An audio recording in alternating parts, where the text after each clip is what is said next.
Most people assume corporate greed is a complex machine run by brilliant minds, but the reality is far simpler. The true power in a multi-billion-dollar empire does not belong to the flashy executives screaming about innovation. It belongs to the quiet individual who built the foundation and knows exactly which brick to pull to make the entire structure collapse. For 16 years, I was the invisible force holding a massive streaming network together. Long before we occupied a gleaming glass tower, our business consisted of 4 people operating inside a cramped workspace above an auto repair shop. The air constantly smelled of burning rubber, but the original founder, Arthur, understood that technology meant nothing without legal protections. He ordered me to construct a flawless network of licensing agreements to secure our assets forever. I did exactly that, weaving a complex web of compliance that transformed our humble operation into a massive empire. For years I remained in the shadows, content to maintain the machinery while others claimed the public praise. Everything changed when Arthur passed away unexpectedly last year, leaving his corporate kingdom to his entitled son, Chad.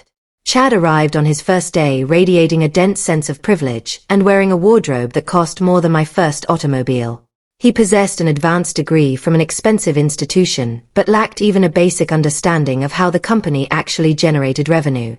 During our first major strategy meeting, Chad demonstrated his complete lack of corporate maturity by spinning a small plastic toy on the mahogany conference table. I attempted to explain the extreme fragility of our international distribution agreements, warning him that a single misstep would terminate our European contracts. Chad merely rolled his eyes and stated that my warnings were just administrative noise. He declared that the organization required visionary leaders rather than boring librarians, while the other executives sat in absolute silence. That disrespect was the definitive turning point for me, and my quiet compliance shifted into a calculated strategy for war. The inevitable betrayal arrived on a quiet Tuesday morning when the Human Resources Director, Dawn, summoned me to a glass conference room. Chad stood by the window, refusing to look at me as Dawn explained that the company was undergoing a strategic reorganization. They claimed my position was redundant because modern artificial intelligence could easily duplicate my entire compliance workflow. They offered me a pathetic severance package that amounted to a mere fraction of my decades of dedication. Chad smirked and noted that my unvested equity was completely forfeited under the standard company guidelines. I remained calm and requested a physical copy of my original employment agreement from 2 decades prior, claiming it was necessary for government unemployment documentation. They gladly printed the paperwork, completely unaware that they were handing me the ultimate weapon to destroy their entire corporate existence. I left the building immediately without gathering my personal belongings, driving straight to my quiet suburban residence to initiate my counterstrike. Inside my home sanctuary, I opened a secure vault containing the original founding documents that Arthur had signed decades ago. I discovered a specific restriction that required all international modifications to be validated with physical ink signatures from both Arthur and myself. Because the recent global expansions used only digital verification, the entire international revenue framework was legally invalid from the very beginning.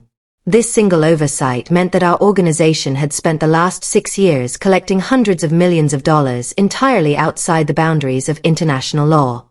Furthermore, my original contract contained a hidden compensation clause stating that an involuntary termination without cause would grant me a percentage of all global revenue.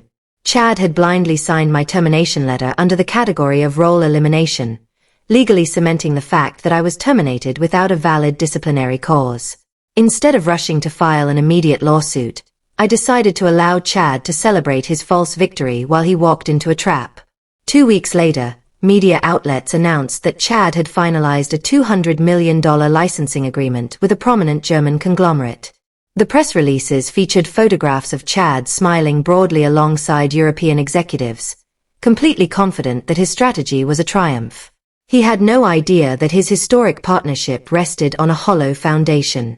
I initiated the collapse by sending a polite, professional message directly to the chief legal officer of the German conglomerate, Hans.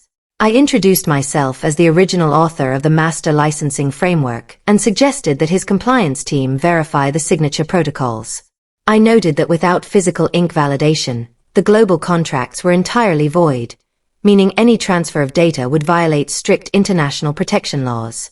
It was a masterpiece of passive-aggressive communication framed as a friendly administrative notice. The response from the corporate headquarters was instantaneous and delightfully chaotic as the frozen transaction caused immediate panic. Chad frantically dialed my personal telephone number multiple times before sending a desperate text message demanding that I fix the situation. He explained that the European partners had halted the multi-million-dollar wire transfer due to allegations of fraudulent inducement. I calmly replied that because I was no longer an employee, my professional guidance would require an exceptionally high consulting fee. The following morning, I arrived at the executive suite wearing an intimidating vintage designer suit that felt like armor. I entered the primary conference room to find Chad pacing aggressively while Thomas, the general counsel, sat with his head buried in his hands. Two expensive external attorneys hovered over their laptops, looking completely defeated by the reality of the situation.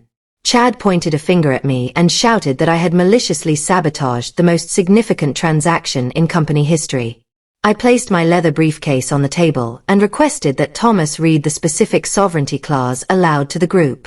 Thomas cleared his throat, his face turning pale as he recited the text stating that missing physical signatures rendered amendments completely void.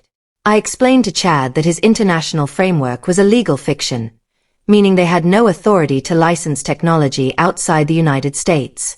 The room descended into absolute silence as the reality of the disaster became undeniable. I presented the final folder containing my original employment contract and the termination notice Chad had signed.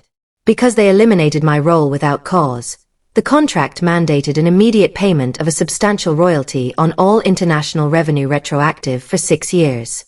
The external attorneys performed the calculations and informed a trembling Chad that the organization owed me over $12 million in cash immediately. If I contacted federal regulators, the ensuing investigation would completely destroy their market value. Chad looked completely broken as he sat in his expensive chair, realizing his career was dependent on my cooperation. The external lawyers attempted to negotiate a standard hourly rate, but I refused, stating that this was a hostage situation. I demanded an additional $2 million fee to validate the European documents, along with the removal of any non-compete restrictions. I also demanded a formal written apology signed in physical ink by Chad himself. We sat in absolute silence for several tense minutes while the corporate finance department coordinated with the bank to initiate the massive transaction. My mobile application finally chimed with a confirmation notice indicating that $14,600,000 had successfully arrived in my personal account. Only then did I pick up a cheap pen from my purse and sign the retroactive validation documents, officially saving the corporate empire from immediate bankruptcy. I smiled at Chad, grabbed my briefcase, and walked out forever. I drove to a quiet local tavern where Arthur and I used to celebrate our early victories when the company was just a dream. As I enjoyed a cold beverage, I deleted all corporate communication applications from my phone, feeling an immense sense of relief. True power does not belong to the individuals who inherit fortunes or occupy the corner offices. True power belongs to the dedicated architects who master the details, protect their dignity, and walk away into absolute freedom.